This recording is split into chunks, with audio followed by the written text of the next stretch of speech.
Humanianity, a new religious call.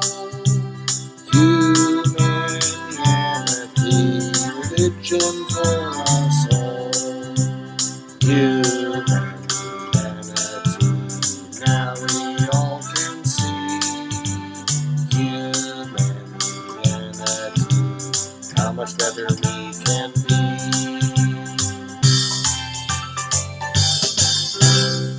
Hi, I'm Bill Van Fleet, and this is Humanianity Conversation number 53, recorded on May 21st, 2020. It is the sixth recorded conversation with Ben, a somewhat close acquaintance who has developed some interest in the concept of humanianity.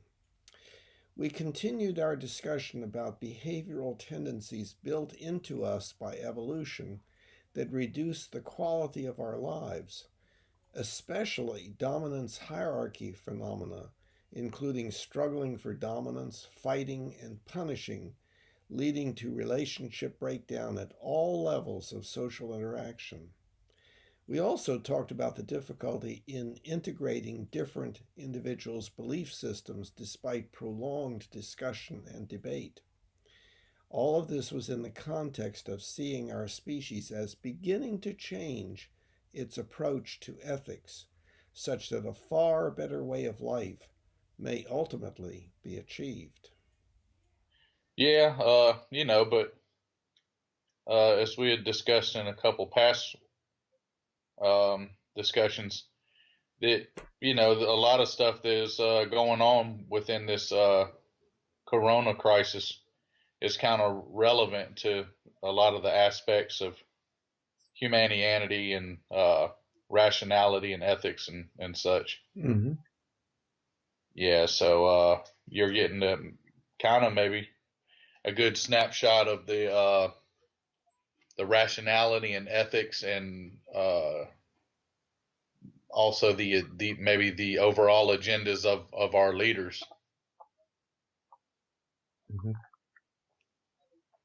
Yeah. So, is there any other stuff you want to highlight in this particular conversation?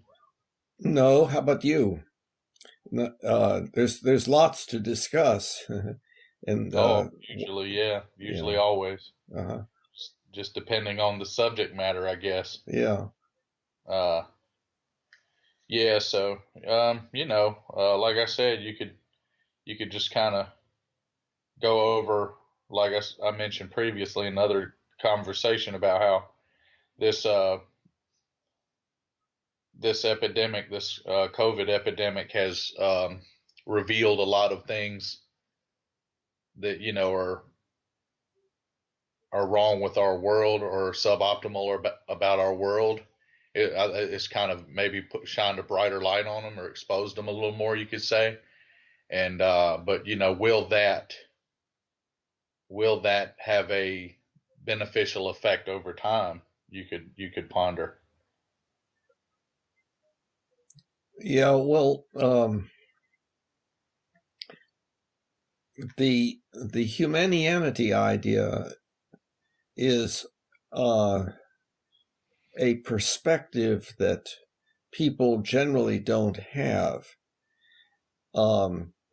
It is one that includes that we as a species can become drastically better than we have ever been in the past, living an entirely better way on this planet than we have ever done in the past. By But people, implementing the humanity concepts and practices. um, That's what you're saying? We can. no, no, Okay. no, I don't think so. But Okay. first, I'm just talking about the perspective. Most people look at the way we are currently and say, well, that's just the way things are. And there can be a little bit of improvement, sure. And, well, we backslid a little bit. We got to get back to where we were and maybe a little bit better and so forth. But but if we take a look, if we don't make the assumption that this is just the way things have to be, and by this I mean the way we humans behave, if we don't make that assumption, and if we recognize that there's so much that we do that causes pain, suffering, disability, and or early death, and reduces the quality of life in general, so much of that, if we got to a point where we stopped doing almost all of that, we would be drastically different. And so the Humanianity is just a name that is applied to that change that is just beginning over the past 2,000 or 3,000 years and past 200 or 300 years and so on, that is barely noticeable at this point. Would you say that some cultures are a lot more Humanian than others? No, I would say that there is some variability, but if we're talking about, I don't know how best to verbalize it. If we're, you understand what I mean about an S-shaped curve, right? An exponential curve. I'm familiar with the letter S. Yeah. Yeah. Well, it's a little bit different than that. It's a mathematical concept, but exponential meaning like that, right? Right. And so Okay. Yeah. when you started out, you were going pretty much horizontal. Right. And then and so if you look at the beginning, it's hard to see any difference as you go along. But then you begin to notice, hey, things are really changing. And boy, look at them now. We are drastically different, etc. And we have experienced that, for instance, in our science and technology. That's pretty easy to see. Yeah. So now there's this the first exponential change was the development of our ability to use symbols and rules of syntax, language. At one time, we primarily grunted and used nonverbal communication, and then we began to be able to use words. But for a long time, we were, kind of like chimpanzees, and chimpanzees don't have, to any significant extent, symbolic language capability. They have a little bit. They can be taught sign language and so on. But that doesn't necessarily negate that a lot of communication is still nonverbal. A great deal of it. Oh, absolutely. No, I'm not. Mm-hmm. I'm not saying that nonverbal communication diminished. It perhaps has increased by virtue of the addition of symbolic language.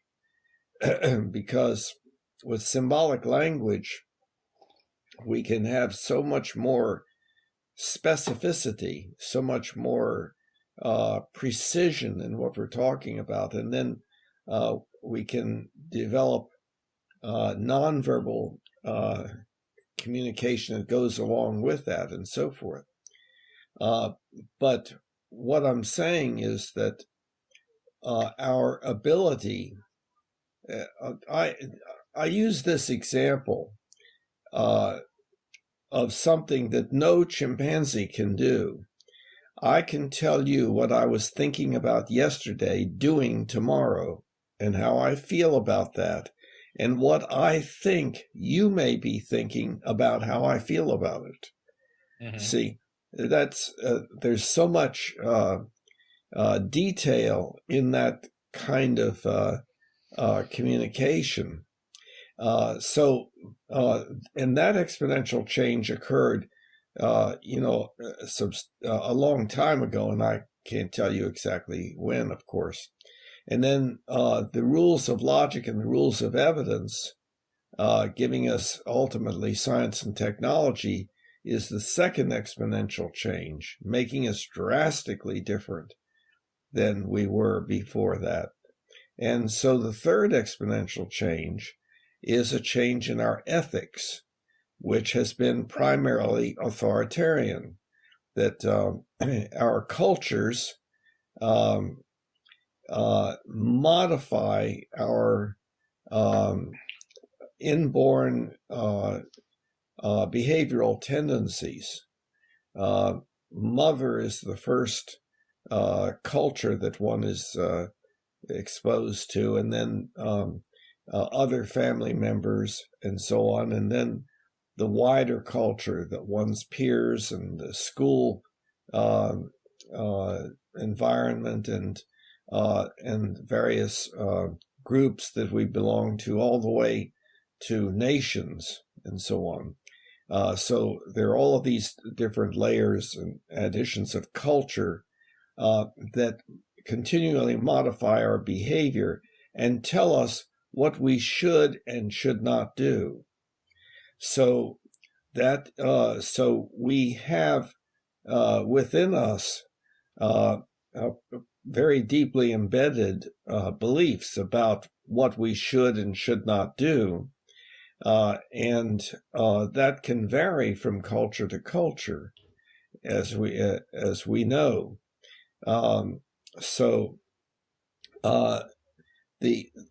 The problem is that it's an ethics of obedience to the most powerful, but there's lots of different ideas about who or what is most powerful, and so there's never any possibility of worldwide agreement on something like that. I wouldn't say there's not a possibility. I'd say it's highly unlikely. I wouldn't say it's impossible. It's theoretically possible. For instance, I think it's not likely in the foreseeable future that. Oh, it's probably not likely ever, but it's theoretically possible though. Okay. Just like saying going to Mars. Uh-huh. It's theoretically possible, Well, it's a lot more theoretically possible, I think, going to Mars. It really, it absolutely is. Yeah. But using that as a maybe, not the greatest example, but yeah, But what I'm saying, though, is the ethics of obedience is the way you tell what you should or should not do is by whatever X wants you to do, X being whoever or whatever is most powerful. Well, if we're talking about parents, there are many different parents, obviously, in the billions. And if we're talking about leaders, we're divided up into many, many, many groups, and they have leaders and so forth. If we're talking about a God, when is it going to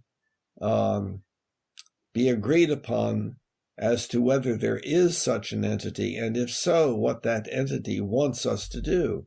So there's really, it is extremely unlikely in the foreseeable future that we can come to agreement about that and derive our ethics from an X that everybody agrees upon.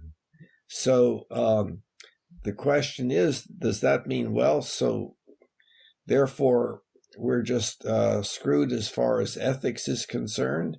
We're going to be in conflict and so forth? Or is it possible that we can can have an ethics that is not based upon obedience to X, but instead is the idea of the social contract.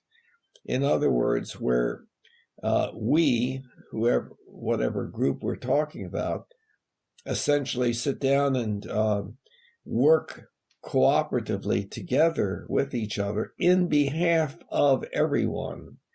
So it's not anything that is superimposed by whoever is the most dangerous or the most scary or has the most money or whatever, but instead, Yeah, I mean, I don't, maybe, but you couldn't necessarily impose that on God. You couldn't, say, or even a leader, necessarily is the most scary. How about the most intelligent, the most rational, the most ethical? You could use those same descriptions of a leader or a deity. yes, but It doesn't necessarily have to be the most scary or the most intimidating or the most, uh, capability to inflict the most punishment or pain. It doesn't. That's maybe a matter of perspective. well, I think there's a little room for misunderstanding here. The obedience that a parent brings about on the part of the child is through positive and negative reinforcement. And there's definitely a superiority, inferiority, a dominance, hierarchy kind of situation. What I was talking about, and we can get to what you were just talking about. What I was talking about was the social contract idea, where we all continuously work together with each other on the set of procedures that is going to be most helpful to all of us, the things that we should do in order to And should not do. Yeah. And should not do. Correct. Yes, of course. And so that social contract idea certainly entails division of labor, division of responsibility, and that sort of thing. And wouldn't the Ten Commandments? wait. Mm-hmm. Let me try to finish. Go ahead. So the group, however small or large, says, well, okay, now so-and-so is the most highly skilled at doing such and such. So that can be that person's responsibility. And we want extremely accurate beliefs, and so we're going to put extra reliance upon those members of our group who know the most about whatever it is that's involved in some particular area of decision making. And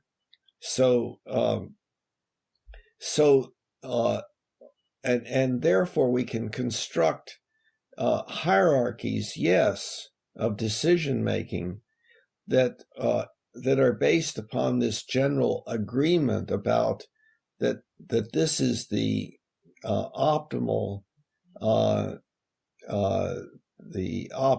arrangement and optimal selection of who it is that we're going to rely upon most heavily, and so on. So of course, relying upon those who know more about a particular area makes a lot of sense, but that's not the same as that person controlling the others against their will, possibly, or whether or not they agree. with just because that person has the most power, which can be in the form of scariness, weaponry, or money. So it is a different concept, but also the humanity concept is that the principles that we live by, the whatever decisions we make with regard to procedure and so forth, be consistent with an agreed upon ultimate ethical principle. And that would be the Humanian Ultimate Ethical Principle, which, however, is just one Humanian's wording of that principle. I mean, it's the wording that I came up with that I thought would be acceptable to almost everyone, but not everyone. And it would there would be alternative ultimate ethical principles that I think would be less likely to be widely accepted. So what I'm saying is that I think that we are increasingly agreeing among ourselves that what we want is what is stated in the Humanian Ultimate Ethical Principle. In other words, we want those things, therefore we should do that which will promote those things. So that means that the ultimate ethical principle is we should do that which will promote not only the survival of our species, but also as much joy, contentment, and appreciation as possible, and as little pain, suffering, disability, and early death as possible for everyone now and in the future. And now that it's not always going to be possible to decide, which of two or more procedures is going to be most consistent with that ultimate ethical principle, but we try. And we can certainly rule out some things that we readily do. So at any rate, that's my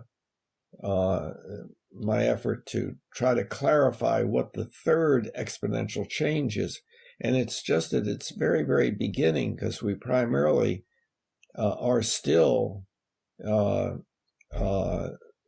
using an authoritarian ethics kind of thing. But democracy is an example of a movement in that direction. It is not highly functional because it is distorted so much by power, especially money, and also weapons and so on. But so at any rate, that this is a change. We're going in that direction, but it's hard for us to imagine where we all on this planet are living that way by virtue of drastically different child rearing methods and increasing dedication to this new way of living. Well, I mean, you could look at examples of countries and societies that are living in a more humane way, such as Norway, Sweden, and New Zealand, about how low their crime rate is, and they are more socialistic countries, and how their citizens are, even they're in far less wealthy countries, their citizens generally are treated a lot better by their government.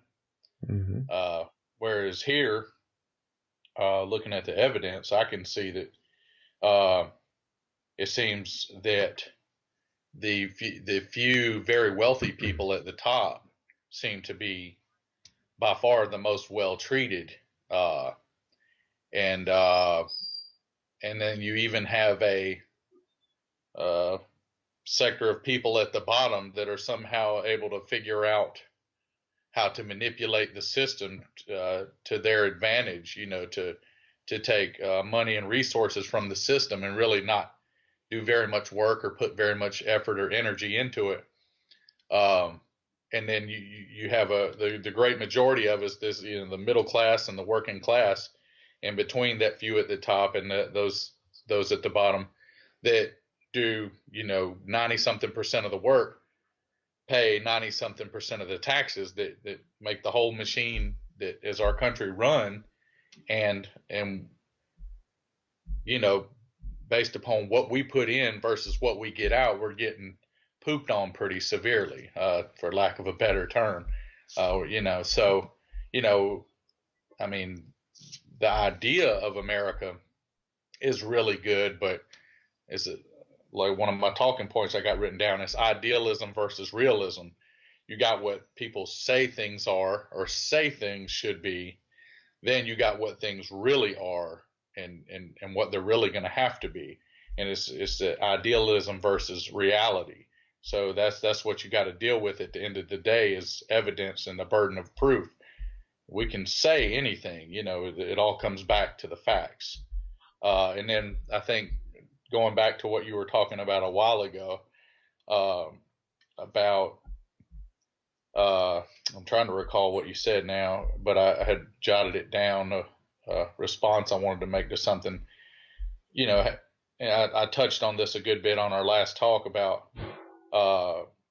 whatever you said brought up in my mind one of the major aspects of the human affliction, which is greed, and all the horrible things that greed causes around the world. I'd probably say the biggest and nastiest aspect of the human affliction, followed by secondly ignorance, and lastly hatred. But greed is really like I said, just and you can look this up, anybody can look it up, just a few percent of our nation's population, and this is pretty true globally as well, this is pretty close globally as well, just a few percent of people possess most of our resources, of our money, which is symbolic of wealth and resources.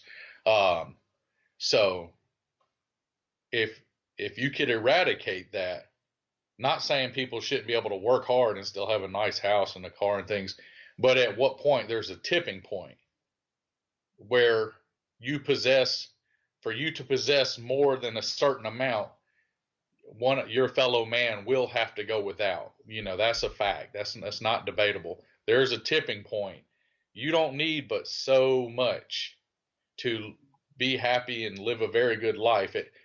Once you start to have so much that you got to pay groups of other people to upkeep what it is you have, unless if you're disabled or something, that's different. I'm talking about regular able-bodied, sound-minded people. Once you have to have a staff to keep up your house, or once you have an excessive amount of things, while people in the very same county, city, area from you don't even have food or medicine or shelter or their basic needs met, that's a pretty sick thing to me. Like I said, there's nothing wrong with working hard and having nice things, but only there's a tipping point. There's an extent a person really shouldn't want to go past.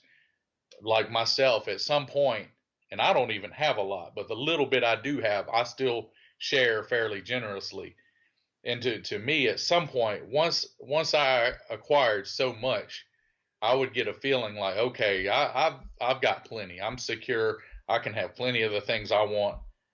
I'm going to start sharing this with my fellow man. I'm surely, and a lot of people will come back, have the response, oh, you're going to just hand out money? Absolutely not. That's a horrible idea. That's a big part of our problem is money gets handed out. And if people already don't have money or have messed up their own financial situation, they're not going to, 99% of the time, they're not going to do any better when you hand them some money. I'm talking about providing people's basic needs. which we could easily do if those few percent of people at the top, mega millionaires and billionaires, if they'd be willing to just give up some of that, we'd have plenty of money to feed everybody, provide good health care for everybody, and provide basic shelter for everybody, education and job training, and good safety, good trained police force, firemen, what have you, good infrastructure, and so forth. All that is completely possible, but you have to eradicate greed for that to come about. Okay, can we see? We very easily and rapidly go up the tree into the branches and the twigs as we're talking. But I think it is helpful to try to stay down at the trunk of the tree.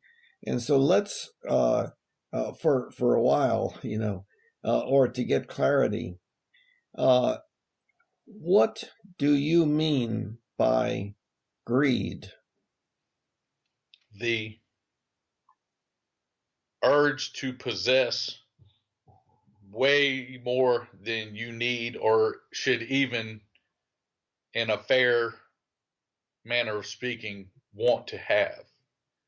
That urge, that primal, animalistic, human nature, like you said, is a part of our nature. To the more we possess, the more secure and powerful we feel. In the current situation, which is not me, but I mean, shoot, like try living in America without any money. See how that goes.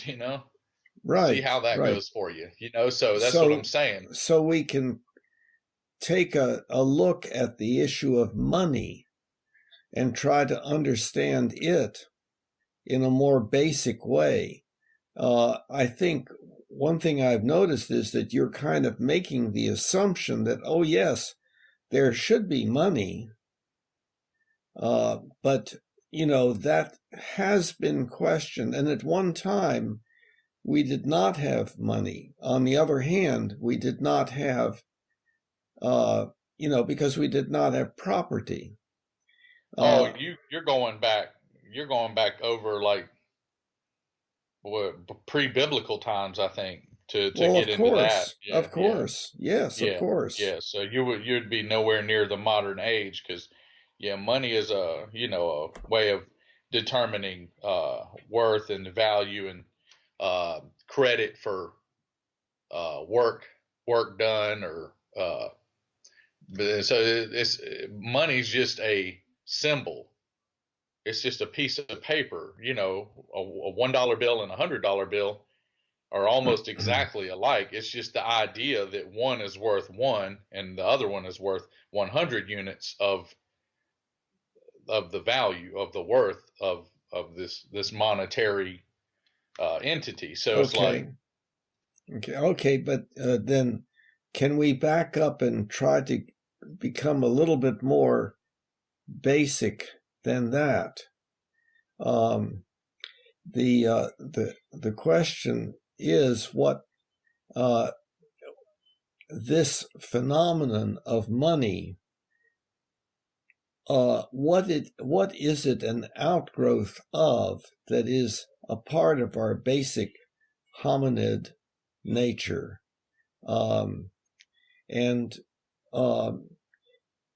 If we imagine that there was a time when we just lived in the jungle or on the Serengeti, there wasn't any such thing as property. But on the other hand, there probably would have been still concept. There probably would have been territory. This is a group's territory. Territoriality. So that would be somewhat conceptual of property. Yes, I agree. Territoriality is a part of what we're talking about. So if we try to get even more basic than that, I think that we can say that the thing that we're basically talking about is dominance and submission. We are a dominance hierarchy species. And so everybody in the tribe knows where they stand and whom they have to defer to and whom they can dominate and make do what is wanted. And so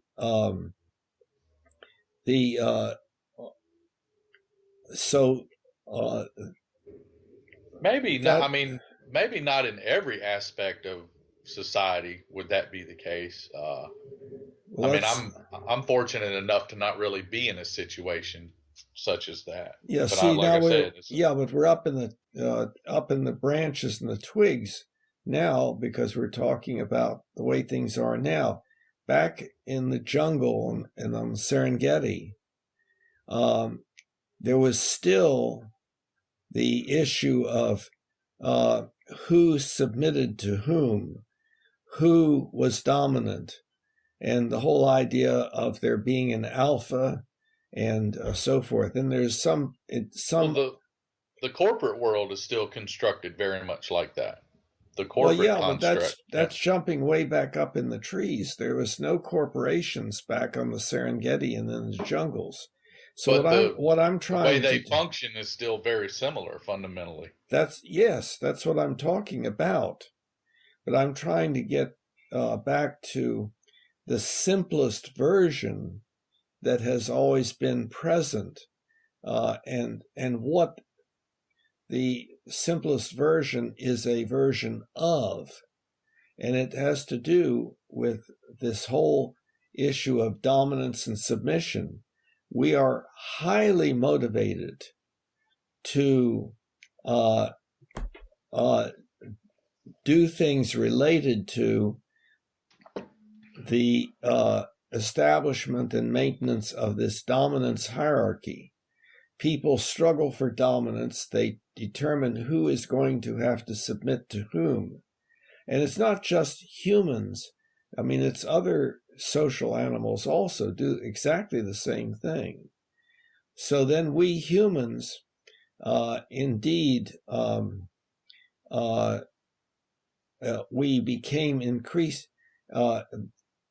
we could become increasingly powerful by virtue of our group becoming increasingly powerful. And our group can indeed stake out some territory, a part of our territoriality. Yes, that's certainly that's going in that direction of the dominance submission phenomenon becoming a little more complex.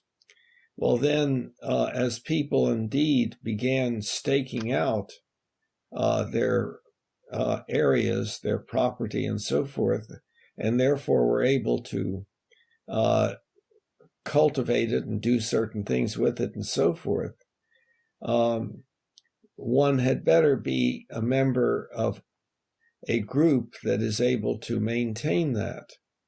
And we know that chimpanzees indeed, are tribalistic, and one tribe will sneak up on another and engage in almost genocide, and so forth. So at any rate, if we move a little bit forward, and we see that property becomes increasingly valuable, especially as we became agrarian and so on. And then we could accumulate a certain amount of, quote, property. And what that means is that through dominant submission phenomenon, somebody else who needed some of what one had would have to submit and do what one wanted, and then one could say, okay, I'll give you a certain amount. And then, of course, people began trading, well, I've got a bunch of turkeys, and well, I've got several cows and so forth. And that's money. Well, here's where That's currency. here's no, not yet. It is, because hold on. it represents a value. Hold on a minute. You're in the right direction, I think, but people engaged in barter. So they'd say, well, I'll give you 20 turkeys if you give me one calf, and so forth. Money is not involved in that, but then that got 20 for one.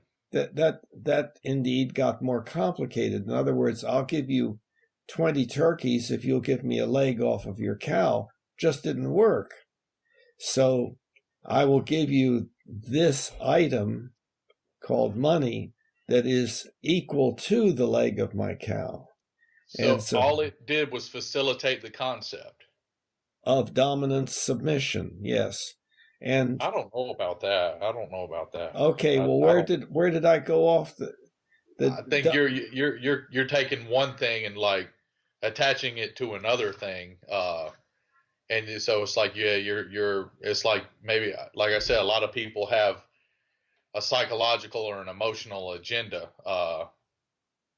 and so I don't know if you can completely attach money to dominance and hierarchy.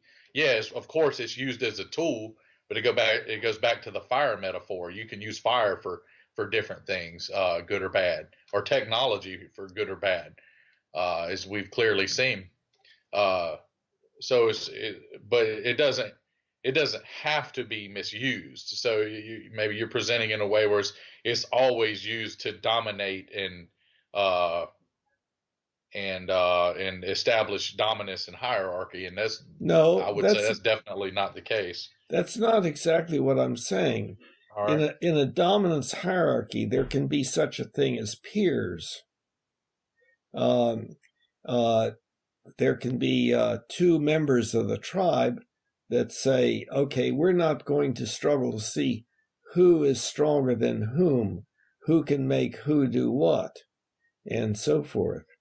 So there's peer relationships and there's hierarchical relationships. And so, yes, in a peer relationship, that would be present, say, in bartering. If both people agree on the relative value of what they are exchanging, it's a peer phenomenon, a peer interaction phenomenon. But so, of course, in a dominance hierarchy, people can be at the same level within that hierarchy and consider themselves peers, but they're very sensitive to that issue. And there can even, be sort of agreements about what they will or will not do that might upset that dominant situation. On the other hand, it is very, very easy for a situation to come along in a peer relationship that triggers the struggle for dominance. In most all of our relationships, there's always the precarious situation where anger may be generated, where one person will yell at another person, where people will engage in hostile behavior, speech and nonverbal behavior, which is a way of struggling for dominance that chimpanzees would engage in. You think so? You think that is completely related to one's desire to be dominant versus not saying that yelling or acting out in a negative or hostile way is in any way a good thing. It's generally not, but but you think that's completely 100% one's desire to be dominant in a relationship or a social situation, versus if someone becomes upset due to something unjust or unfair. But this guy, someone refusing to get done dirty is a struggle for dominance. Someone uh, refusing to be treated unfairly or unjustly, I wouldn't think at all that's a struggle for dominance. Well, but what does unfairly mean? Okay. Say there's and I use this metaphor a lot for different things, but you can apply it to a lot of different situations. Say there's four of us. I don't know. I know you don't eat pizza very much, but generally when you order a pizza, it's a flat pie with sauce and cheese and usually meats and vegetables on it. Usually a round pizza pie is cut into 8 slices. So say if four of us, we say we're hungry, we're watching a program on TV or visiting or whatever, and we order a pizza or go get a pizza, and we get to pizza, and it's cut into 8 slices, and if we're all have similar appetite and similar nutritional needs, whatever, generally it'd be fair for us to all have 2 slices or 1/4 of that pizza, as there's four of us. So and you got slight variables within that. If I'm not extremely hungry, some of the slices might be a little bigger than the other. I might tell my fellow person there, oh man, you know what? I'm not real hungry.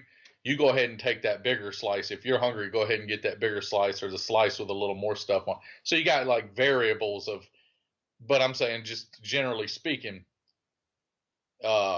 we should all get 2 slices or 1/4 of that pizza. That's fair, but rational, fair people are going to know this going in, but someone who's maybe not as rational and fair for whatever reason, maybe not. But say for example, well, we need to back up. See, there's so many things. I'll say for example, I know, but that's what I'm getting to. So for example, back to the original point I was going to make. One person says, well, you know what? Like, I'm really hungry. I think I'll eat 7 slices of this pizza, and I'm going to leave you other 3 people with 1 slice. And y'all can get a knife or whatever, however y'all want to do it. Cut that one slice into 3 little skinny segments. That's what y'all get. Even though it will leave you still feeling hungry and probably malnourished as far as your caloric and nutritional needs and what have you. Who is determining that? The person who is greedy and unfair. The person who is at least attempting to assert and may actually be being the most powerful. But that's the metaphor I just used. It's been happening for thousands of years, and it still happens every day. It's happening right now, and it happens right now nationally and globally with, of course, excessive possession, excessive greed manifested. So that's just the metaphor. Well, wait. But see, again, we can all of a sudden get way up in the tree, into the branches and the twigs, and talking about all sorts of things and not realize what we're talking about basically. What we're talking about basically is who can make whom do what, who has to defer to who makes the decision. And we have situations, peer relationships, indeed, where the people are generous to each other and can say, look, so now you're tapping into a whole different thing, because they're not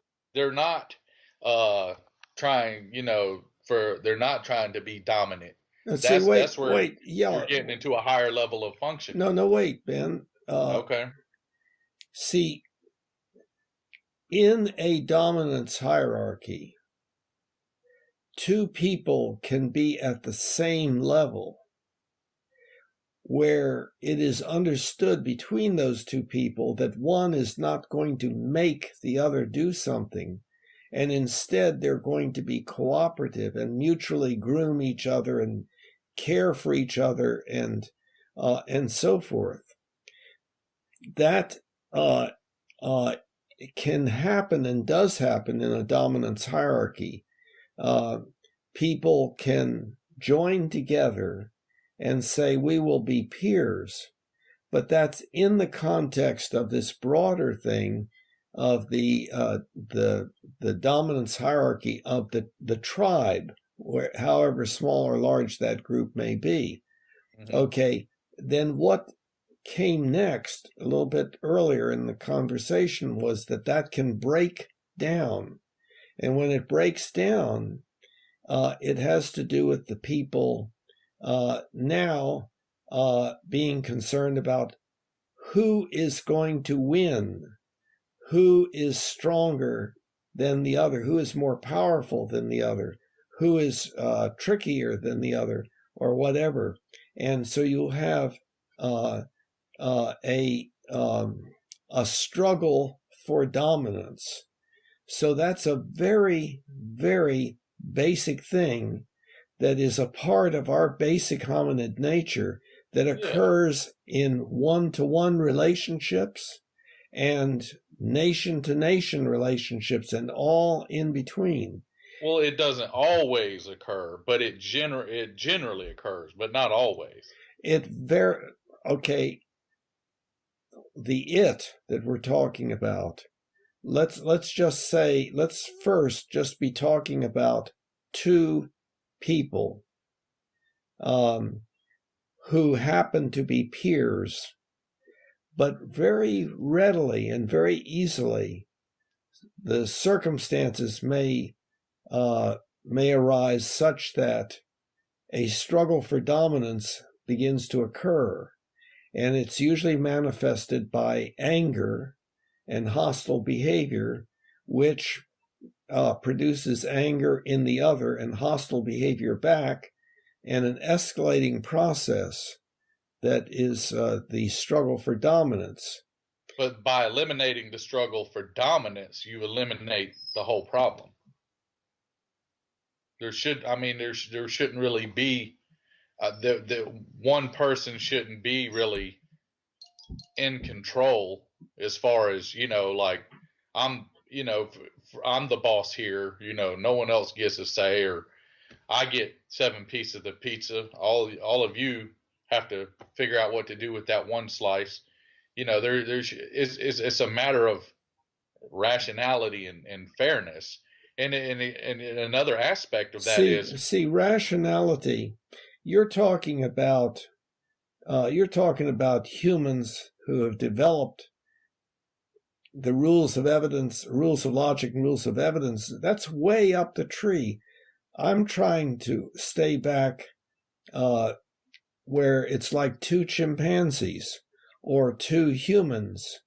Well, I'm a human. I'm trying to climb the tree. I'm trying to get to the top where it's nice and I got a good view. Yeah, but okay, that would be right. What I was going to say though is, well, go ahead. Well, there is this motivation to ascend in the dominance hierarchy. It is kept in check by the circumstances at that time, but can easily change. Like you have the alpha who is in charge of everything, but then you'll have two betas that will get together and say, look, we can take the alpha out, and then we can run things better and so forth. So there will be an overthrow of the head of the dominance hierarchy, say. That's one example of the struggling for dominance that occurs in a dominance hierarchy species. But well, yeah, I mean, but that's if you study, if you have some psychiatric and psychological knowledge, you kind of know that stuff going in pretty much. That's kind of some psychiatry, psychology 101. I mean, we know about human nature, aka our animal nature. We're kind of now, yeah, someone with no knowledge of that, no base knowledge of that, then yeah, maybe that knowledge and that concept's useful as a basis for determining things, uh, like you said, further up the tree from that. But I'm like myself, I have a clear concept of all those ideas, But the thing all those is, factors. uh, yes, one can kind of understand that, but we still live according to it to a great extent. Now, not completely, because that's where ethics comes in. Our culture can say, you should not struggle for dominance under such and such circumstances. You should not be hostile to another person, or you should not try to take the other person's belongings, or make the other person submit to whatever it might be, all the way to physical or sexual assault. I think you just illustrated like half of the 10 Commandments in that last few sentences. Okay. Yes, our religions are our effort to work together in our groups on how to be a good person, and indeed there's a lot of ambiguity there. Of course, that's the issue. That's the issue with. So, what are we? How to be a good person as it pertains to what? So as it relates to what? As that culture, yes. Yeah. So that's where that's where when rationality is abandoned, then you have a lot of trouble. Well, now that's jumping ahead.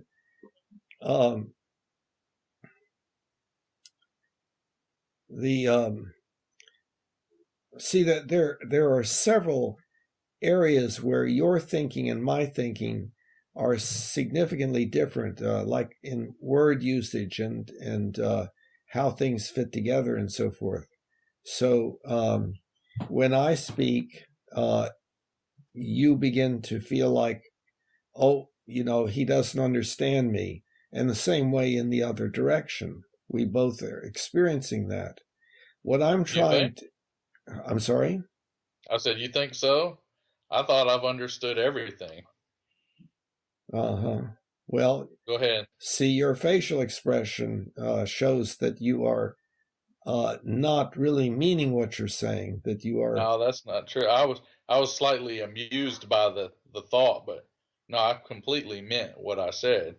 But I was just amused by the thought, and then, as far as the words go, I mean, we're using all the words we use because we widely agreed as a society, as an English speaking society a long time ago, that these words mean this. Yes, but the problem is... To a further degree, they mean this in the context in which they're being used. You'll look up a word, it might have multiple definitions, but then you can glean from the context what that word means. Yes, but that's a very error-prone process.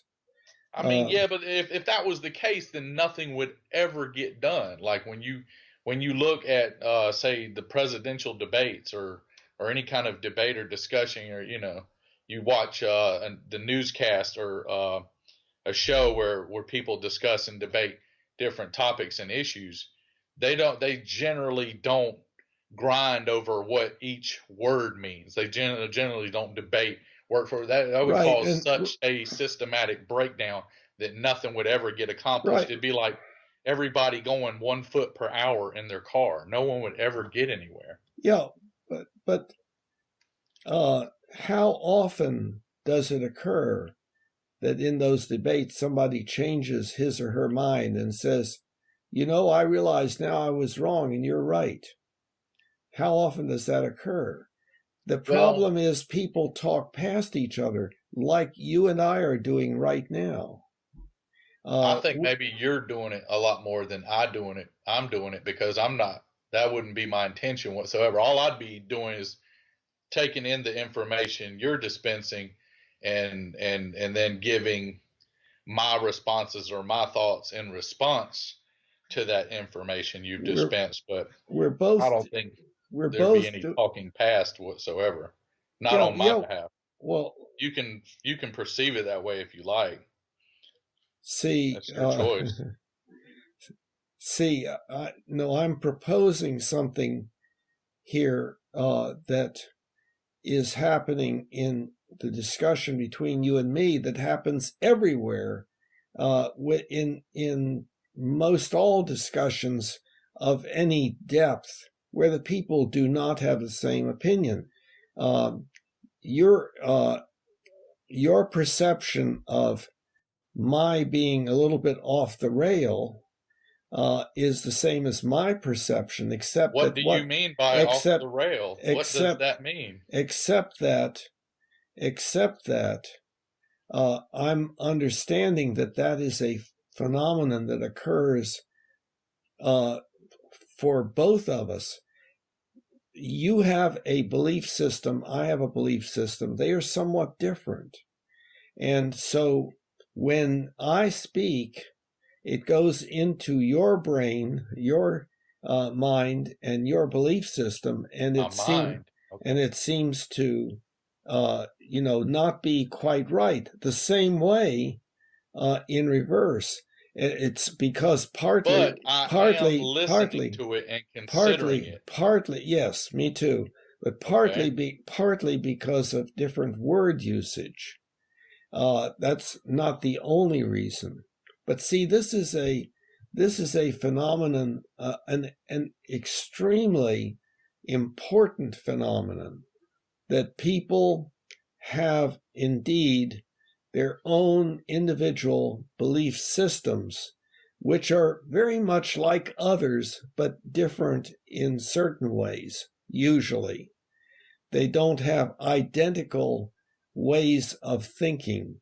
They don't have identical ways of using words. Well, yeah, because we're not robots. I mean, and you can't replicate the same exact experience, or eventually, I guess we will be able to replicate the exact same genetic makeup, but to date, not. Well, I'm sure, probably in some hidden lab somewhere they probably are, but generally to our knowledge, you can't replicate the same genetic construct, the same makeup, and you can't replicate the same human experience. So of course, none of us are going to think exactly alike. Right. And it would probably create unless we all thought exactly alike, and it was a very optimal way of thinking, then maybe that would have a really good effect. But generally, if especially if the way of thinking was extremely suboptimal, if all of us thought exactly alike, that would be a big problem.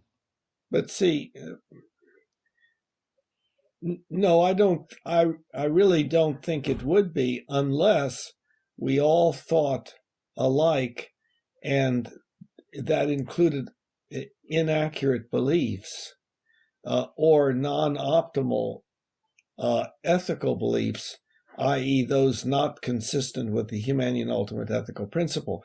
But see, now we're out on another branch and everything. What I'm saying is that you and I are like other people. We have our own belief systems that have evolved over the years of our life. And then we talk with each other and find that we don't think exactly the same. Okay, now, one of the things that can be done is that the people can say, okay, if we have difference, let's find out where the difference is. Let's find out where we begin to diverge in our thinking, and then work on that and see whether there is a better answer, whether one or the other has a better answer, or maybe there's a third answer that is better than either of our current answers. So then the struggle for dominance will have to be eradicated in order for that to happen. Okay, excellent point, because indeed, you know that it is very difficult for people to do that. It's getting somewhat easier for people to debate issues and so on. But yes, the problem is that because this tendency to struggle for dominance is so prominent in us, that we tend to say, well, if you don't agree with me, then there's something wrong with you, because I know I'm right. And if you are saying I'm wrong, you're challenging who I am and so forth. And so I will have to show you, and I will have to prove to you that I am the one that has the truth and so forth. That tends to occur. It tends to occur all the time. Yeah, but you kind of went from a primal way of thinking and behaving into the last statement, I will prove to you. So now you're kind of saying, like, if I say I can prove to you something, that means, if I'm saying that in an intelligent way, not I can prove it to you by cracking you over the head with a branch or whatever, but I can prove to you that this belief I have is accurate and beneficial. Then that means, like, scientifically speaking, intelligently speaking, that means I have significant and conclusive evidence of this idea. Yeah, but these discussions are ones that there are not scientific studies that demonstrate conclusively that one person is right and the other is wrong. That can occur in very specific technical fields, yes, but in philosophical discussions like what you and I are having, I can't refer you to a study, although there are studies having to do with this sort of thing. But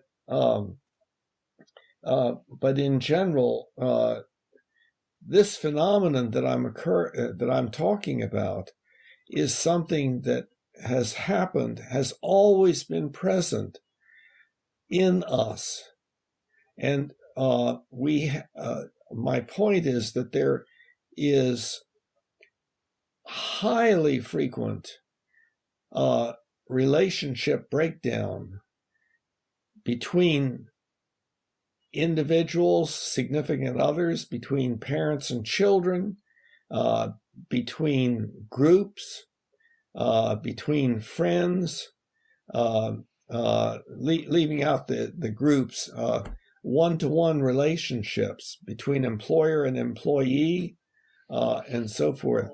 It very frequently happens. People have to be on their guard against the struggle for dominance occurring, and the phenomenon that everybody is aware of that has to do with that is what is called tact.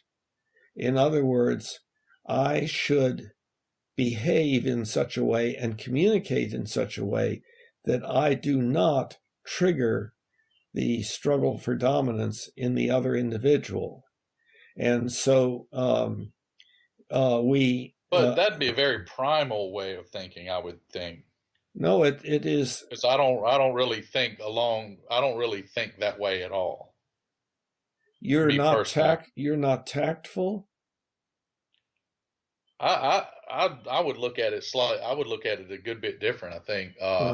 Like, I'm gonna always be respectful to everyone. Okay. And that's an but example. That's not submissive whatsoever. No. You can mislabel it as that if you want to try. But it's not submissive. So let me finish now. Ben, Let me finish. All right, go ahead. Please. See, there was an example where we used words differently, because being respectful is the same thing as being tactful in my way of using it. Now, you may be using the words somewhat differently, but the idea. I'm using it by its definition, like by the way what the word is meant to mean per Merriam-Webster, Oxford Dictionary, etc. That's only a report of the usual ways in which certain words are used. It is not a procedure manual. Okay, well then, jelly bean constellations blanket, since words, and then you can take that and say what it means. I mean, Well, I there. didn't follow.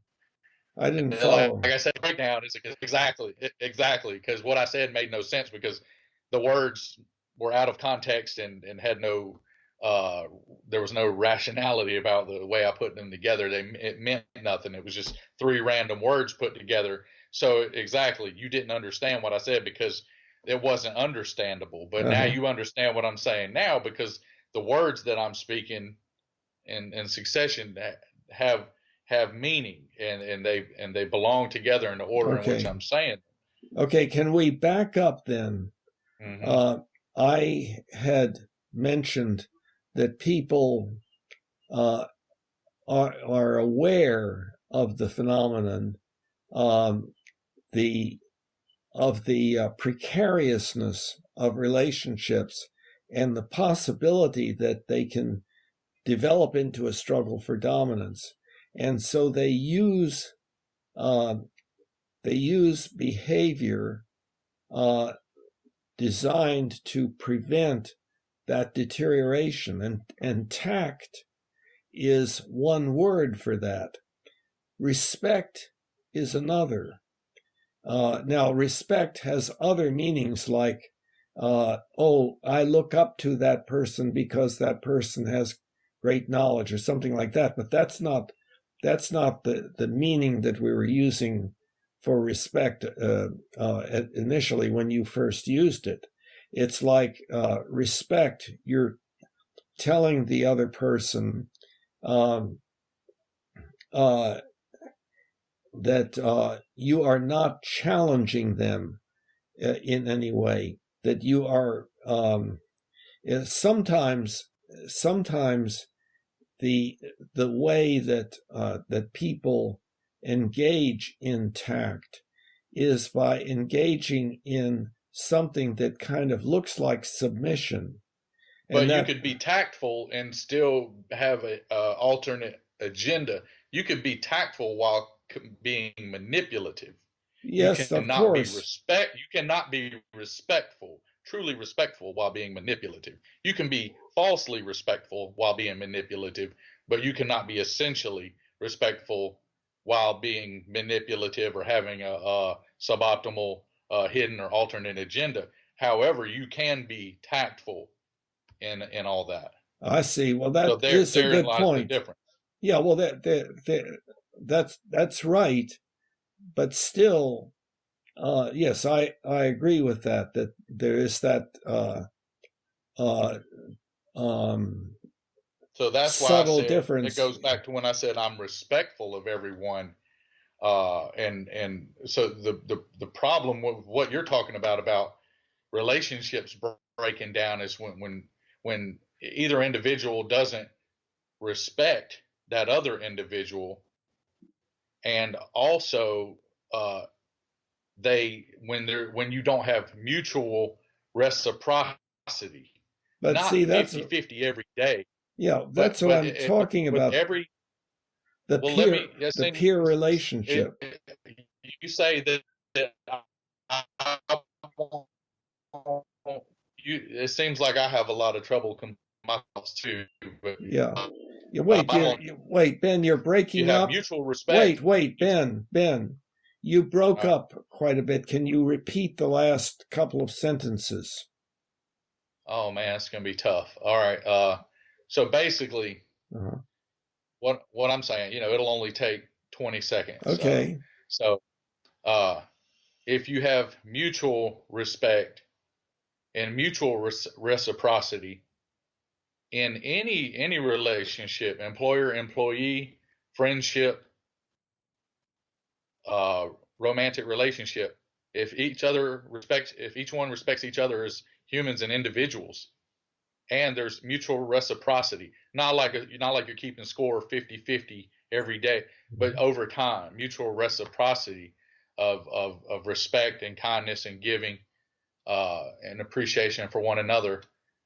That's the formula, a simple formula for success. When you deviate from that is where all the problems occur. Yes, so we're saying the same thing, I guess. Well, let's go back and let's see if we can whether that is true or not. Again, we're talking about our basic hominid nature. And so what we're talking about could apply to chimpanzees and bonobos as well as to us, except that, of course, we engage in these very basic primal behaviors in highly sophisticated ways. So it can be very difficult to understand that, well, this is an example of the same thing that chimpanzees do. See, so what we're talking about is that we are a dominance hierarchy species, that where one of the things that is that we are very reactive to is where we are in the dominance hierarchy, and where we are with regard to another individual in the dominance hierarchy, like which one of us is going to be able to tell the other what to do, or have we agreed that we will be peers? And for instance, if I want you to do something, I would say, I wonder if you would mind doing such and such. I would really appreciate it, or something like that. It would be a tactful way of saying, I want you to do such and such. And the engaging in tact is a way of preventing the struggle for dominance from occurring. So we are always precariously on the verge of a breakdown in our relationships, moment by moment, where one person can yell at the other person, which is a hostile act. It's an effort that's struggling for dominance, and the other person then will have anger or do something else back, or might engage in an optimal response that is not hostile, is what I refer to in my book on the chapter on rational ethical anger prevention is problem-solving behavior, and there's some principles that people can follow and so forth. And so people do that to a greater or lesser extent. But at any rate, you wouldn't at all think that's an idealism. You think that can be over time completely implemented to where there's no need for any authoritarianism or I don't want to say so much dominance, but isn't, I mean, there's at some point don't people need to take charge in order to make something good happen or prevent something bad from happening when they see that's the case? Shouldn't the person that's most rational and most ethical, if they're in a position, shouldn't they take charge to prevent something bad from happening? See, that was a jump, I gather, to the idea that we could live a far better way than we currently do, or something like that. I think I'm gathering that that's what happened. And no, see, the problem there is it is very easy for another person to think that I am saying, well, we can do this next month or next year or in 10 years, we can be drastically different. And no, I'm not saying that. I'm saying that we are gradually learning to be better, and we've got a long, long way to go. That we have a whole lot to learn, and to pay extreme attention to. Having to do with this particular problem, which is just one problem out of a number of problems that are produced by what is built into us built into our species through the process of evolution, our tendency to struggle for dominance and to fight. And that's our hardware. Well, that's a metaphor. That a pretty apt metaphor. Well, but then in lies, you have an organic computer in your head, which is another close to perfect metaphor. And because actually it quite literally is an organic computer. That there comes the software, because it's already, the hardware already exists. Your construct and your genetic predisposition already exists. It's the software that gets downloaded from zygote till they plant you. So there's a big issue with human behavior and all this stuff you're referring to, and in a lot more optimal situation. Like I say, generally, more optimal situations are going to have a lot more optimal outcomes. So there, if a child is raised in a lot more optimal manner, and we can just look at the evidence. Well, what has the best effect? And apply that to anything. And that's how. So it's a matter of what's downloaded in the organic computer over time is going to have a major effect. But even in that, there will still be exceptions. Yeah, well, I have a different way of conceptualizing that. I think that the child coming out of the womb has certain behavioral tendencies that vary in intensity from child to child. Some you might refer to it as temperament and so forth. And you're speaking of that which is like their genetic predisposition? Yes, I would. That's right. I would say that. Nothing having to do with what they've experienced thus far in the womb or their little bit of time outside of the womb. Yes, that's specifically pertaining to their genetic predisposition. Yeah. Now there may indeed be things that happen in the womb and so forth that alter that and increase or decrease certain tendencies and so forth.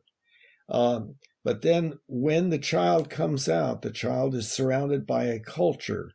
That first culture is mother, usually, and but then it becomes the other family members and so on, like I was saying earlier, and the others around oneself then reinforce positively or negatively certain kinds of behavior.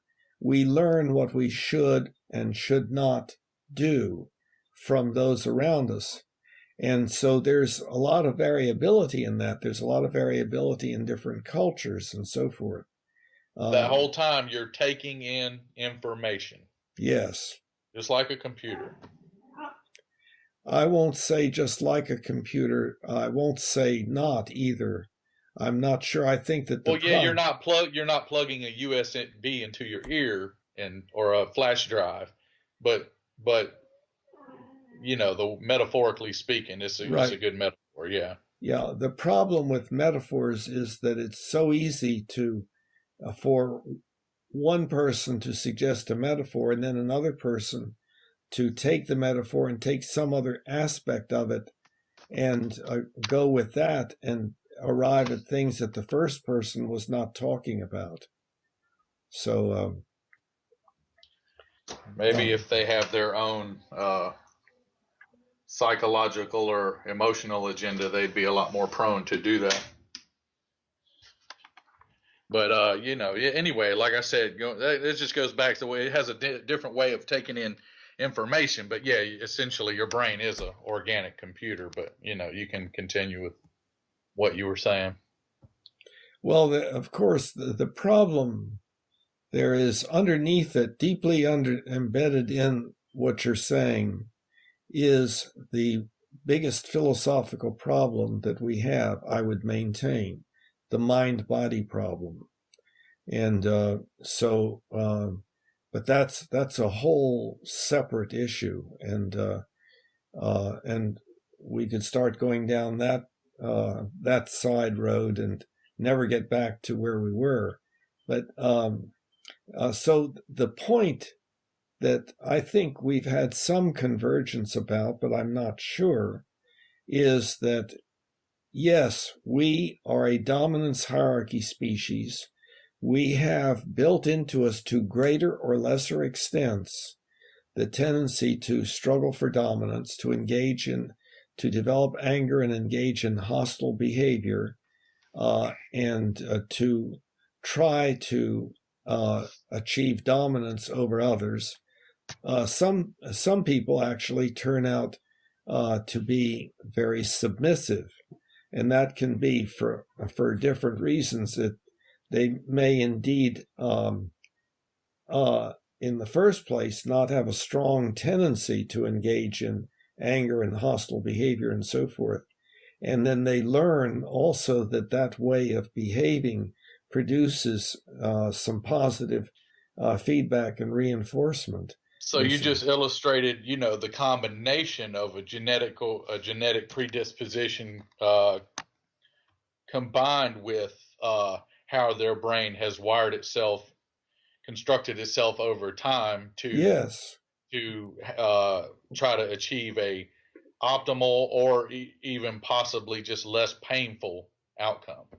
Yes, right. Yeah. Yeah.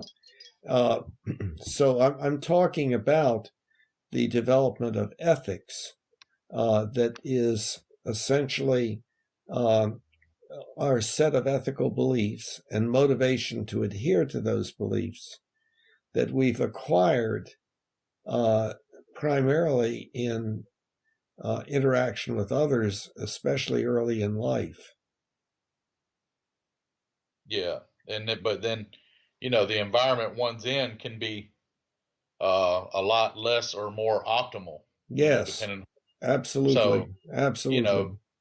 Probably like I said, it's probably a strong correlation with the more optimal environment one's in more detail, the more optimal the information one is given, and the more optimal the experiences that one has, there's probably a high correlation with the more optimal that individual is going to behave and function and think, etc. Yes. Yes. So, but there's probably, unfortunately, there's probably still exceptions. And you can see, where there have been children that have grown up in very loving and stable homes and still, for whatever reason, maybe, for receiving suboptimal programming from their society or peers, have still turned out not very good as far as a human existing. Mm-hmm. Then you've also seen the opposite case where children grow up in broken homes, maybe around violence or a lot of crime, what you call very suboptimal existence, living conditions, but then still find a way to go to college and live a good life and be a good person. So there are exceptions. You can clearly see the exceptions to that rule, but those are indeed exceptions and probably not the general case. Well, the exceptions, we call them exceptions because we don't know the the actual minute details of what has happened to that individual. That we can get a general impression as to what, for instance, the parenting has been like for a child, but we are not likely to know the very subtle details of, and of course, I believe the one of the very important issues is that of punishment, and we talked about that, I believe, last time. But that's a complex area, and it's certainly, as I pointed out, my beliefs about it are very, very much in the minority. Well, how would you? What about like? What about what you might call like a self-induced punishment? Okay, say if I've done some in my life, I've done things suboptimal, even in my current life. Recently I've still made mistakes that I don't feel good about. Therefore, I get it's some form of informal self punishment. When I don't feel uh, good about, even if I have an accident through being thoughtless or not as mindful as I feel I should be, and I cause something bad to happen, or don't make something good happen that I should have made happen. Uh, that so if I feel bad about that, isn't that a form of self punishment, man? Yeah, really, and I kind of feel a little bit of guilt and a little bit of sorrow about it. But then I don't jump off of a building because of it, or necessarily degrade myself in any way. But so that'd be a form of self punishment, wouldn't it? But then Okay. that in turn makes me a better person because I don't want to feel that way again. Okay. See, it's a little bit complex. I mean, I know what you're talking about, and I agree with you. But let's see if we can make it a little clearer. If you can put a rat in a maze, or put a rat in a box, and every time you ring a bell, shock the rat, and after a while, just hearing the bell, the rat is going to respond in the same way. Okay, so child does a particular thing, and the parent makes the child feel bad in some way. That's a conditioning process. And so if the child at a later time develops not necessarily fully consciously or verbally or anything, the idea that, oh, I've just done that thing again, then that negative feeling will come about. And you can call that self-punishment. That gets into very complex kinds of problems, like what is the self and stuff like that. So one can use that terminology, but we are conditioned to experience feeling good and feeling bad depending upon what we do or don't do.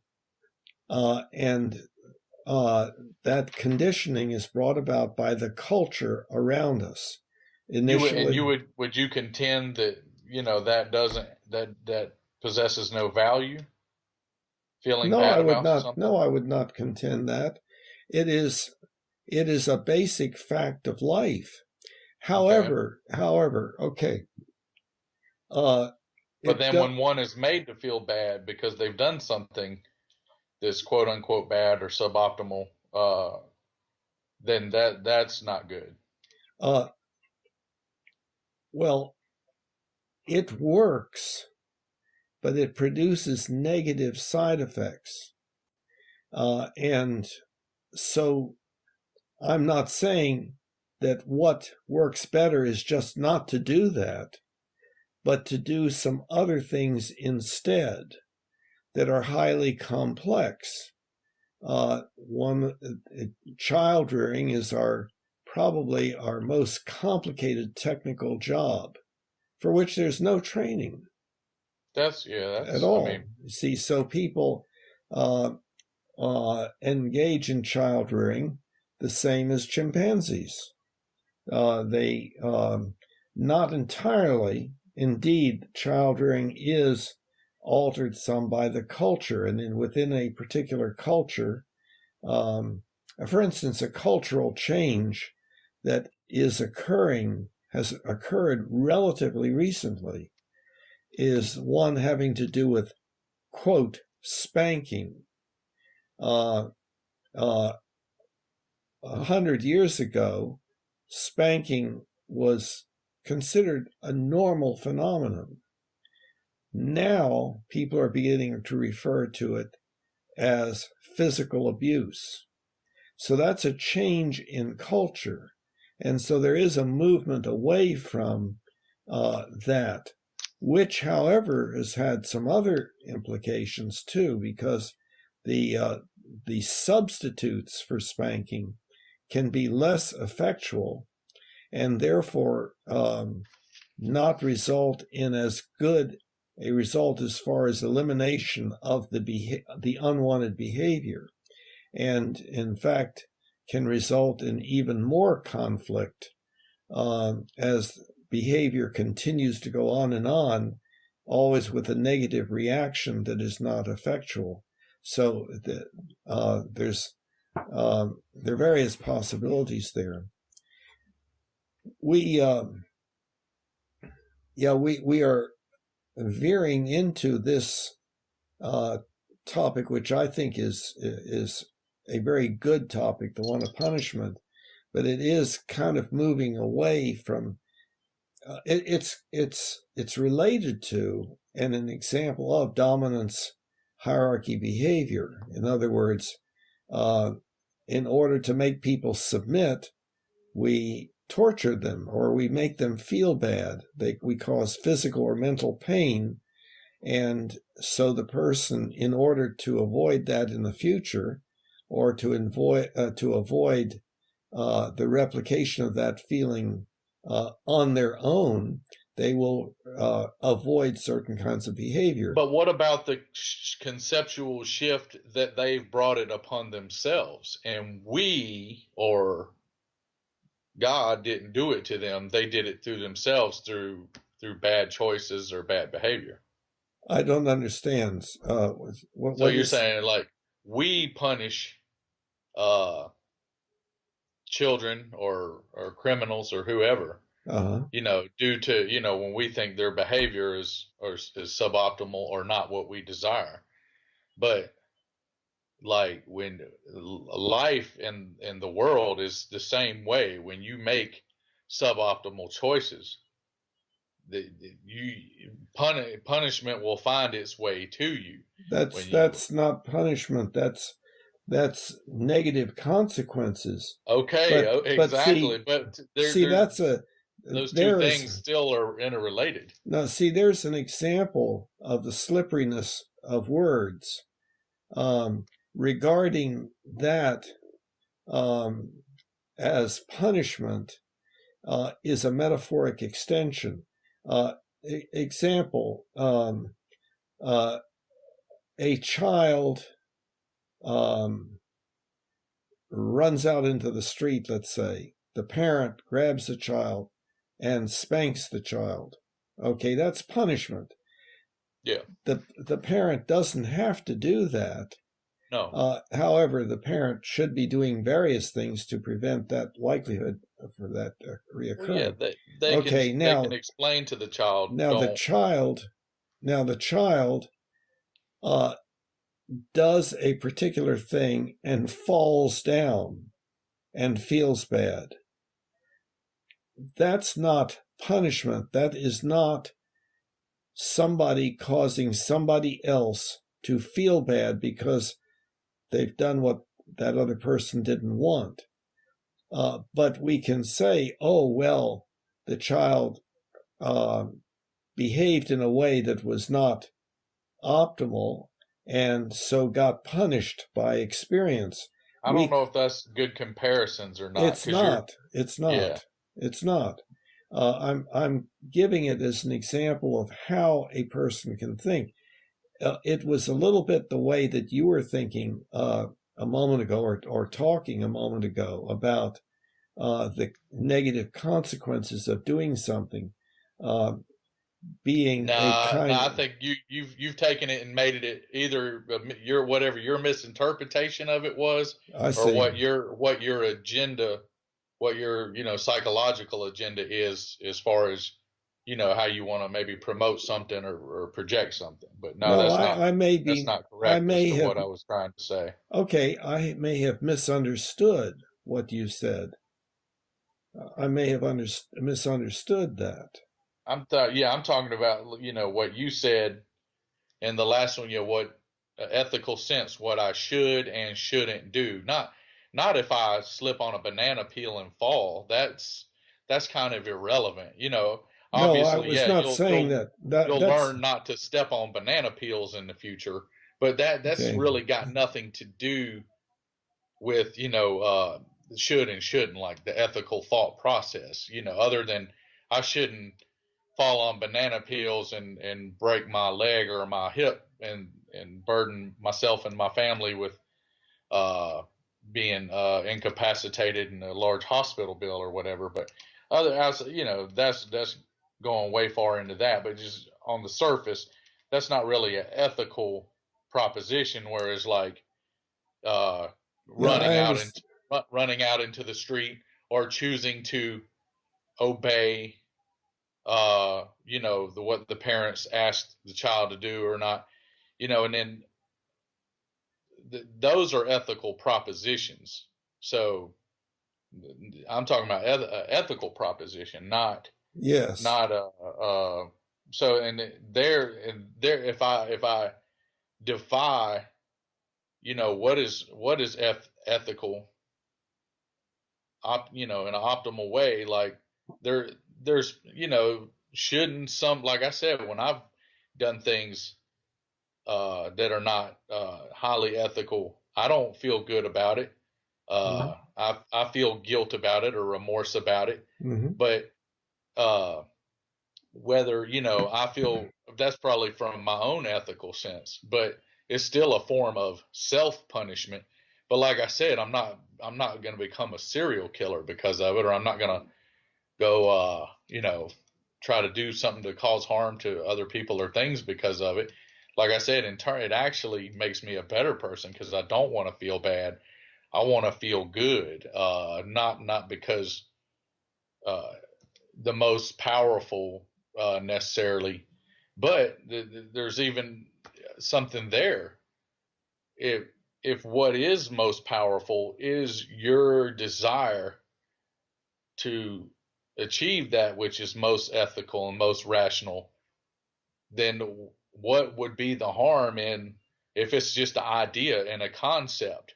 Or if you believe it's an actual entity that completely agrees with and correlates with that idea and that concept, that God does want you to do what's most rational and what's most ethical, then what would be the dilemma in being obedient to that, or trying to serve that? Well,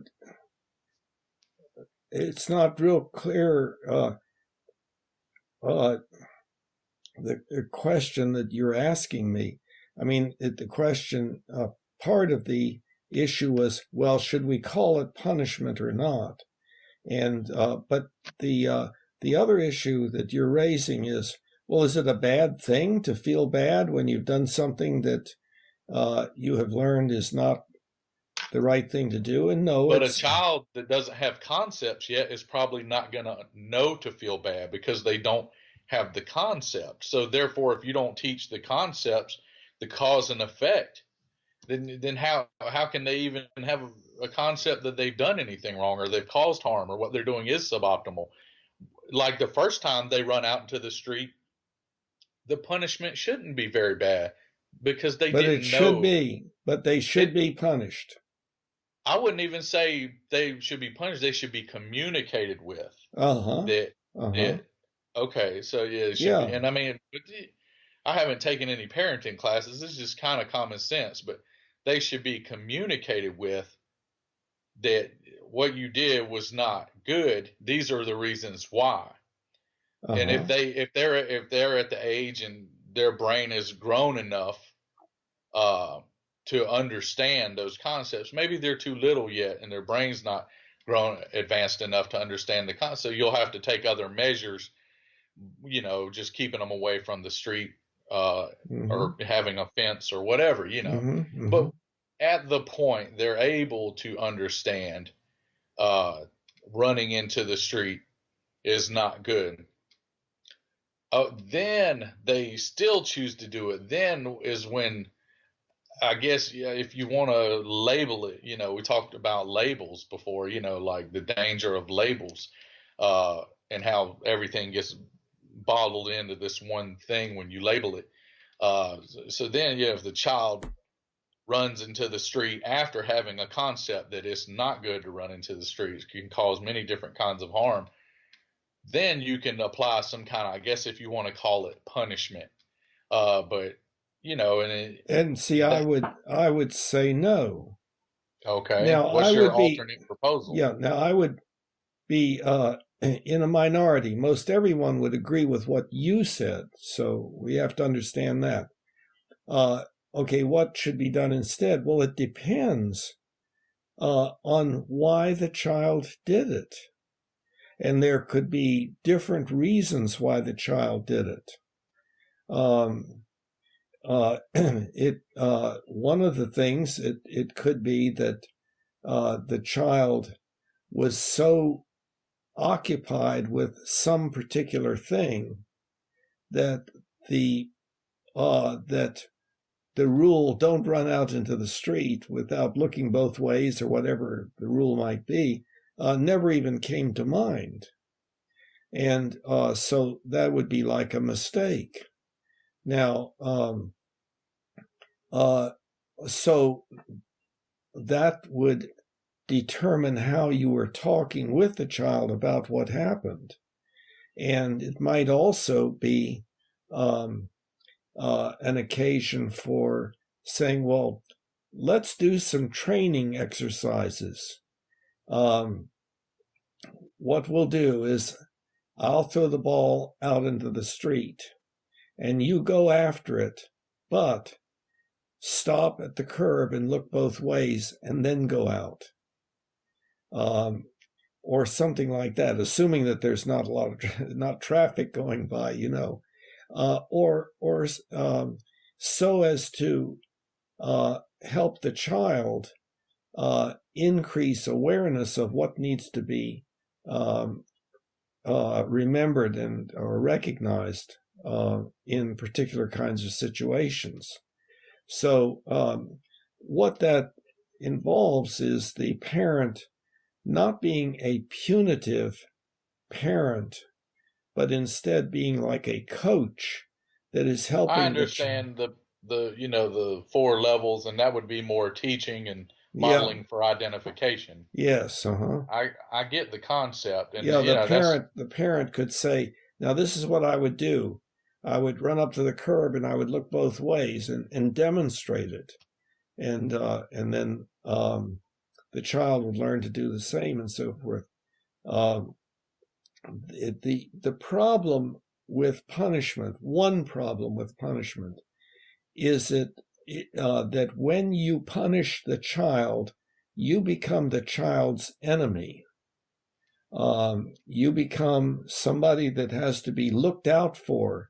Somebody has to be watched out for. Somebody that you maybe can sneak around or something.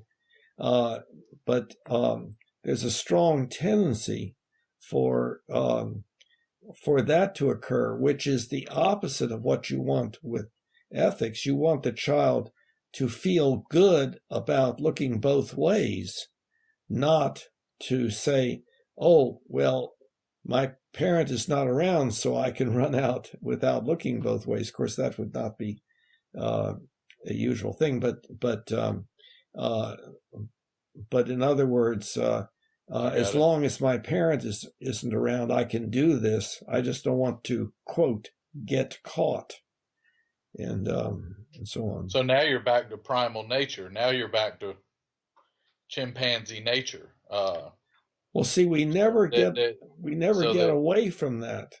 That's an important concept, that the things that we do that are highly sophisticated are the same things that chimpanzees do in very simple ways. They're the same within their nature, but there's a difference because we're running on a lot more complex hardware and software than they are. Right, of course. So we can bully people by pushing them down, by threatening them, and so forth. We can also bully people by saying things on Facebook. And we can so now you're getting into the concept of bullying. Yeah, and that, that has just one example. Many different faces. But I don't know if you can necessarily call a parent disciplining their child a bully. I don't know if that's fair. That's not the way the word is used. Yeah. No, but I would say that it would be fairly frequent that when the child is bullying another child, the child is identifying with his parent and doing to somebody else what has been done to him. So the parent is a model for identification. The child sees how the parent establishes dominance and so forth. And so that increases the child's wish to do that to somebody else, to be like the parent. And there's an example of this. It's not exactly the same, but a man once told me, I know the exact day that I became a man. And you may have heard that. If not, do you know what the answer is? The day he beat up his dad or something like that? That's it. Yeah. See, so... Yeah, but I mean, that's a very primal and ignorant way of thinking, I mean, so that would... But discarding it, brushing it aside, I think is brushing aside an opportunity to see an extreme example of the principle that I was just talking about, that the child does to others what has been done to the child to some extent. To some extent, definitely. Not always. To a complete extent, I would have to see some good data or evidence of, but to some extent, of course. And it could not be maybe what's done to them by the parent, was done to them by the sibling, or done to them by the neighbor or the peer or the other kid in the neighborhood. So it can be a, like they say, most molesters were molested, and most, a lot of domestic abusers were abused, and so forth. But they still make the choice. They still... Well, now there you're getting into that mind-body problem and the related problem, free will versus determinism. That's it. But still, bad things have been done to me in my life, but I still make the choice not to replicate those things and perpetuate those things. I still take it upon myself to be better and make the choice. And every sound-minded person, every person with a healthy brain has the capability to do that. But I was trying to think of the last thing I wanted to say. Because we're going on about 2 hours, and I got to go to work in a minute.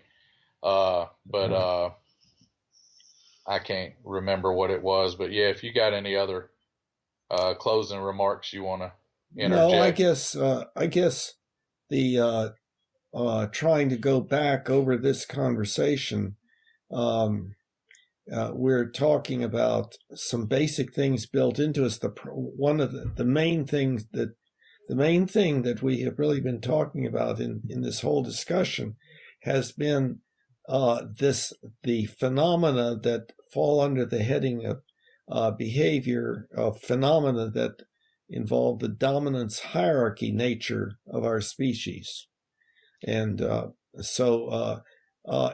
and if we become more aware of that, more aware of how easy it becomes for us to feel the need to engage in struggle for dominance, we can develop ethical principles that have us do something different that works better than just fighting. Well, yeah, and you can, like you said, you can see an emergence of that Yes. throughout the world and humanity. You can see an emergence of that. You just want to manifest it and accelerate it if possible. In my own personal life, and to advocate for it as a way of living. Exemplification of beliefs. Mm-hmm. And advocacy. And advocacy would be an aspect of that. Yes. Yeah. I think the thing I was wanting to say about, as it pertains to the conversation and punishment and the choice when you have a concept to do what's good or what's not good, what's going to have a good effect or not, is the issue I've noticed lately, just these past couple weeks, has become a big issue in the media and just in society, is with the corona epidemic, is people choosing to wear a mask or not, or even practice social distancing or not. And I think that's like an almost perfect example of defiance, or maybe even a lot of middle-aged men I've noticed don't wear the mask. I fall in that category, and most of them, the psychology is, either they're perceived as not tough, not strong, which is a big issue with them, especially as I guess your T levels are starting to drop. They struggle with that, but I know how to fix that naturally. But that's a whole nother subject. But also just the psychological concept and behavior of you're not going to tell me what to do. You're not going to. I've heard a lot of people. You're not going to take my freedom. This is America. We're free. Yes. So, but they don't understand. That's the dangerous of, now we're not talking about greed no more. Now we're talking about ignorance. No, wait. I would say we're talking about oppositionalism.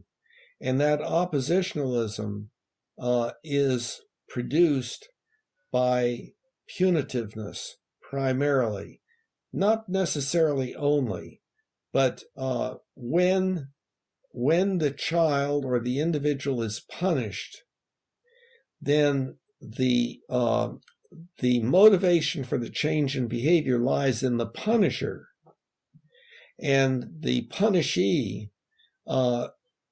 cannot easily identify with that and say, yeah, I want to do this thing that you're making me do by making me feel bad.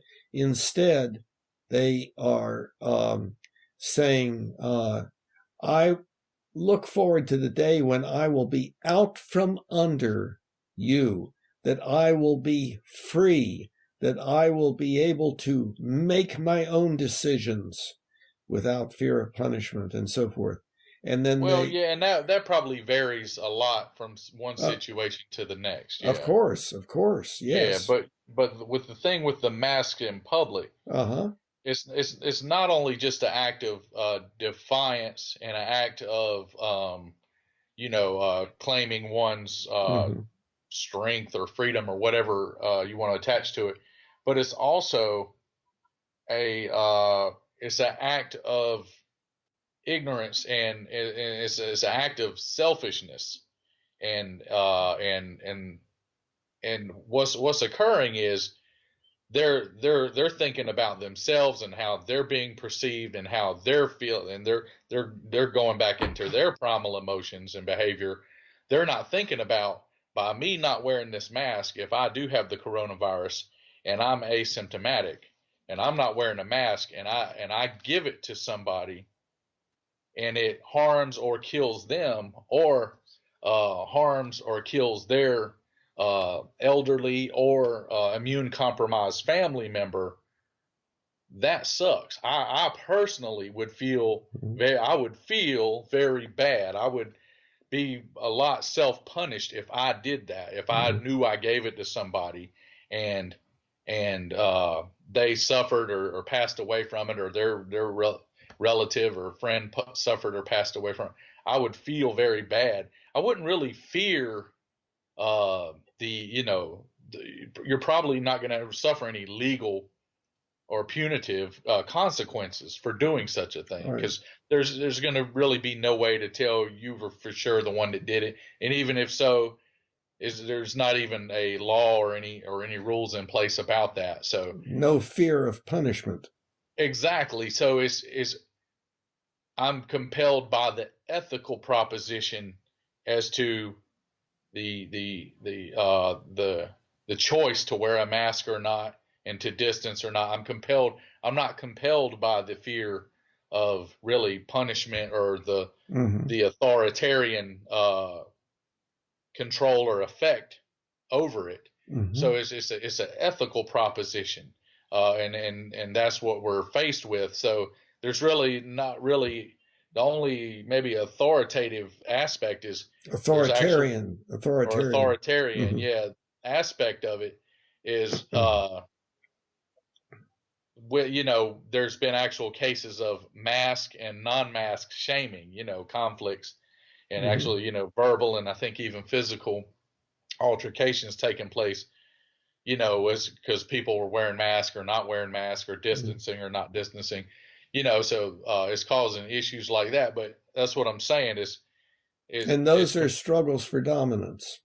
Exactly. But the dominance is you can say it's not the most powerful thing you should be looking to serve is what's going to have the best outcome for everyone. And through yes, I agree with that.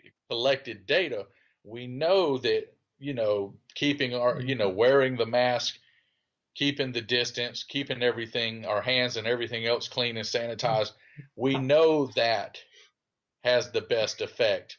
So then people who are going against that are pretty much putting their ignorance and whatever other suboptimal issues, emotional, psychological issues they have on display. Well, they may have incorrect beliefs about risk. There you go. There you go. But then so is that what you mean by ignorance?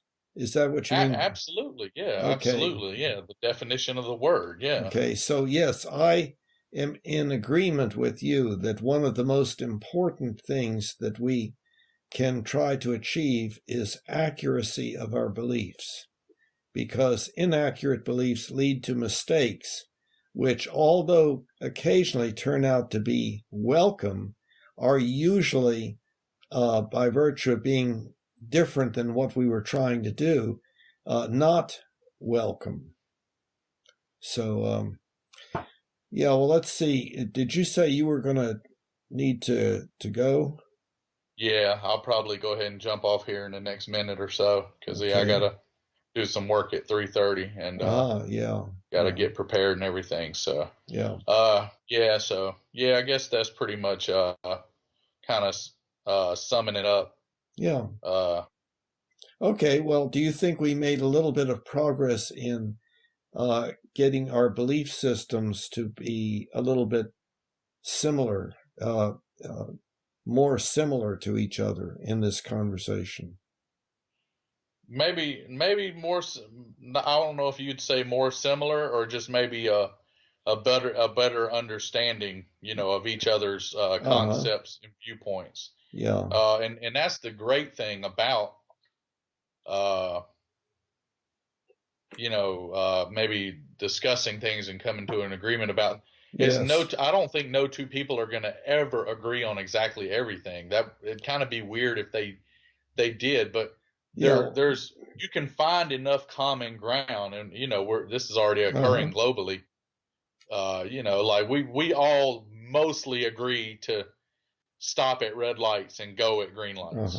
Yeah, that's a good example of it. Not everybody, obviously. Sometimes people will run them in accidents, but like 96, 98% of the time, hopefully better, we generally agree to stop when it's red, or if it's yellow and you're far enough back, you slow down. If it's turning yellow and you're about there, you'll try to get through there safely. So that's a good example of it. And if you can apply that to everything, if we can overall agree about what's harmful and what is good, then then we can move forward as a species. And we have to agree on what harmful and good mean. And for a Humanian, it would be consistent or inconsistent with the Humanian Ultimate Ethical Principle. Good is consistent with it, and bad is not. Well, I feel like we made some progress in coming to use our words a little bit more the same, and that has produced an increased understanding, and I think a little bit more of the feeling of agreement than was true at the beginning. And but anything like that is a long process, so we need to carry on maybe next week. All right, we can do it. Okay, it was really great. Good talking. All right, buddy. with you. Stay safe and stay well. You too. Bye-bye. Bye-bye.